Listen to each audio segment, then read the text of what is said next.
పశ్చిమాసియా దేశాల్లో యుద్ధం కారణంగా నిత్యావసర గ్యాస్ ధరలు పెరగడంతో వినియోగదారులు ప్రజలు ఆందోళన వ్యక్తం చేస్తున్నారు. కేంద్ర ప్రభుత్వం పెంచిన వంట గ్యాస్ ధరలను వెంటనే రద్దు చేయాలని, వంట గ్యాస్ సిలిండర్పై 60 రూపాయలు, వాణిజ్య సిలిండర్పై 115 రూపాయలు పెంచి కేంద్ర ప్రభుత్వం అత్యంత దుర్మార్గంగా ప్రజలపై భారం మోపడాన్ని ప్రజా సంఘాల నేతలు ఖండిస్తున్నారు.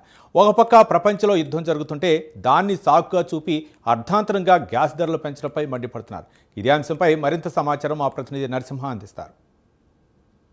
పశ్చిమాసియా దేశాలలో యుద్ధ వాతావరణం నెలకొనడంతో ఇక్కడ సామాన్య మధ్యతరగతి పౌరునికి కూడా తుదిబండలా మారింది. అయితే పెరిగిన చమురు ధరలతో ఇప్పటికే ఆయా ప్రాంతాలలో కూడా గ్యాస్ సిలిండర్లపై 60 రూపాయలకు పైగా ఈ యొక్క చమురు గ్యాస్ సిలిండర్ ధర పెరగడంతో కూడా చాలా వరకు కూడా అటు మహిళలు కూడా చాలా ఇబ్బంది పడే పరిస్థితి నెలకొంది. అదేవిధంగా పశ్చిమాసియా యుద్ధ వారు నెలకొనడంతో కూడా ప్రపంచ మార్కెట్లో కూడా కల్లోలం సృష్టించింది.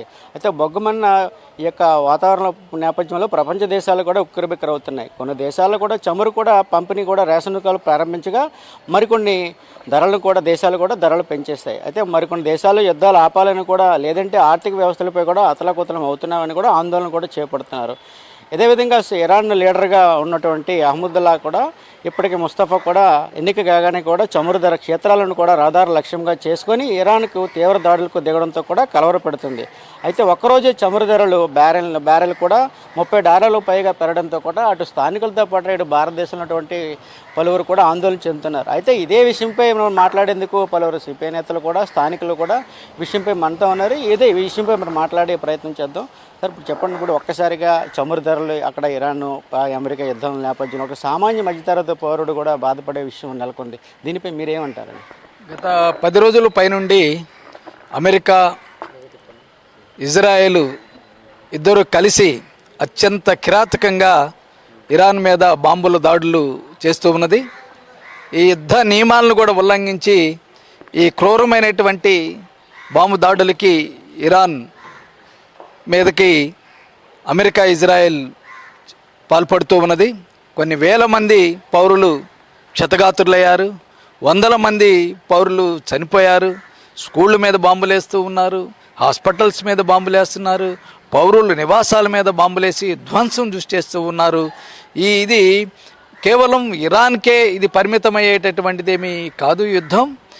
అమెరికా యొక్క ముఖ్యమైనటువంటి ఉద్దేశం ఏమిటంటే ఇరాన్ని మొత్తాన్ని తన గుప్పిట్లో తీసుకొని యుద్ధం ద్వారా అక్కడ ఉండేటటువంటి ఆయిల్ నిక్షేపాలన్నిటిని కూడా తమ గుప్పిట్లో తీసుకెళ్లాలనేటువంటిది ప్రధానమైనటువంటి కుట్ర. అంతకుముందు 1 నెల క్రితం మనందరికీ తెలుసు, వెనిజులా అధ్యక్షుడు మదురోని వాళ్ళ ఇంటికి వెళ్ళి అత్యంత దుర్మార్గంగా కట్టడి చేసి ఆ దేశం తీసుకెళ్ళి నిర్బంధించినటువంటి పరిస్థితి మనం చూస్తున్నాం. ప్రపంచంలోనే అత్యధిక ఆయిల్ నిల్వలు ఉన్నటువంటి దేశం వెనిజులా. ఆ తర్వాత గల్ఫ్లో ఉండేటటువంటి దేశాలతో పాటు ఇరాన్ చాలా ముఖ్యమైనటువంటిది. ఇప్పుడు సామాన్య మధ్యతరగతి తుదిబండగా ఒక్కసారి ముందుగా మారుతుందంటారా, లేదంటే ఇది ఒక్కసారి 60 రూపాయలు పెంచడం అది ముందస్తుగా ఇంకా రానున్న కాలంలో మరింత పెరిగే అవకాశాలు ఉన్నాయంటారా? ఖచ్చితంగా యుద్ధం కొనసాగితే ప్రజలపైన భారాలు అనేవి మరింత పెరిగే అవకాశాలు ఖచ్చితంగా ఉన్నాయి.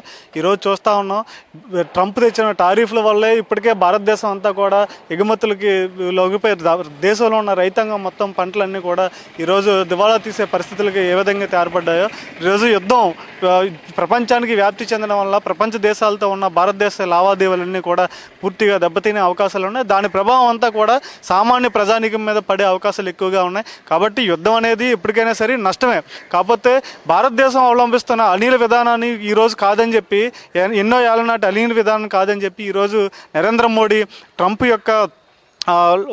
ట్రంప్కి లొంగిపోయి ఈరోజు దేశాన్ని, ఈరోజు దేశ ప్రజలని యొక్క తలని ఈరోజు ట్రంప్కి తాకట్టు పెట్టడం అనేది ఈరోజు సిగ్గుగా ఈరోజు బీజేపీ చేస్తున్న అవాంఛనీయ ఘటన. కాబట్టి దీన్ని ఖచ్చితంగా దేశ ప్రజలందరూ గమనించి ప్రపంచ శాంతి మనకు వర్ధిల్లాలని చెప్పి ఎన్నో ఏళ్ళ నుంచి మనం కోరుకుంటా ఉన్నాం. యుద్ధాన్ని కోరుకోవట్లేదు ఇప్పుడు కూడా.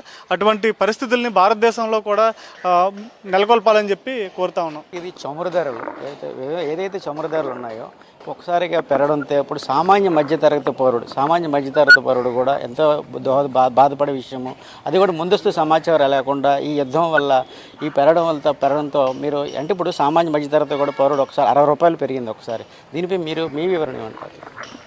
ఈ యుద్ధం కొనసాగితే ఈ చమురు కానీ లేకపోతే గ్యాస్ ధరలు మరింత పెరిగే అవకాశాలు ఉన్నాయి. ఇప్పటికే మనం చూస్తే కేంద్ర ప్రభుత్వం ఈ గ్యాస్ ఎప్పుడైతే కొనుక్కున్నామో ఒక గ్యాస్ సిలిండర్తో పాటు మరో గ్యాస్ సిలిండర్ మనం తీసుకోవాలంటే 25 రోజుల పాటు ఆగాల్సి వస్తుందనే ఆంక్షని ఈరోజు కేంద్ర ప్రభుత్వం అన్ని రాష్ట్రాలకి పెట్టింది. ఇప్పుడు మనం చూస్తే టిఫిన్ షాపులు నడిపే వాళ్ళు కానీ లేకపోతే చిన్న చిరు కార్మికులు ఎవరైతే ఉన్నారో వాళ్ళకి ఎలా లేదన్నా నెలకి 2 సిలిండర్లైనా ఖర్చు అయ్యే అవకాశం ఉంది.